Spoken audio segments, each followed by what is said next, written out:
इस वीडियो में हम बात करेंगे वन नेशन वन इलेक्शन यानी एक देश एक चुनाव बिल के बारे में, जो एक बार फिर से संसद में चर्चा का केंद्र रहा।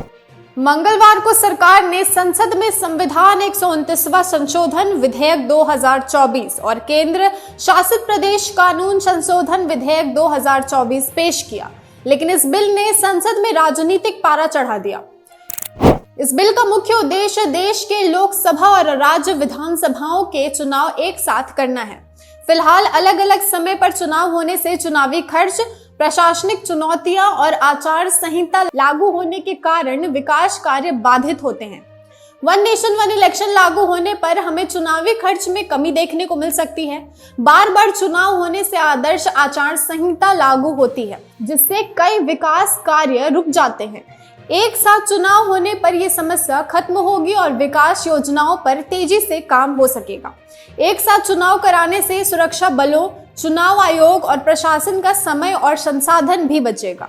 उससे उनकी ऊर्जा देश के अन्य जरूरी कामों में लगाई जा सकेगी। इससे जनता की भागीदारी भी बढ़ेगी, क्योंकि बार बार चुनाव होने से लोगों में मतदान को लेकर उत्साह कम हो जाता है। एक साथ चुनाव होने से जनता की भागीदारी बढ़ सकती है। हालांकि इस बिल को लेकर कई आपत्तियां सामने आई हैं। कुछ का मानना है कि ये संविधान की मूल संरचना और संघीय ढांचे के खिलाफ है। इसके अलावा विधेयक के तहत राष्ट्रपति को अधिक शक्तियां देने और चुनाव आयोग के अधिकार बढ़ाने पर भी सवाल उठाए गए हैं। कुछ ने इसे लोकतंत्र और संघीय व्यवस्था के लिए खतरा बताया, जबकि इसे तानाशाही की ओर बढ़ने वाला कदम भी करार दिया गया। दूसरी ओर कुछ का मानना है कि यह चुनावी खर्च और प्रशासनिक चुनौतियों को कम करने वाला सुधारात्मक कदम है। यह विचार है कि इससे देश की आर्थिक और प्रशासनिक व्यवस्था को फायदा होगा। गृह मंत्री ने चर्चा के दौरान कहा कि इस विधेयक को विस्तृत जांच के लिए संयुक्त संसदीय समिति यानी कि जेपीसी को भेजा जाएगा।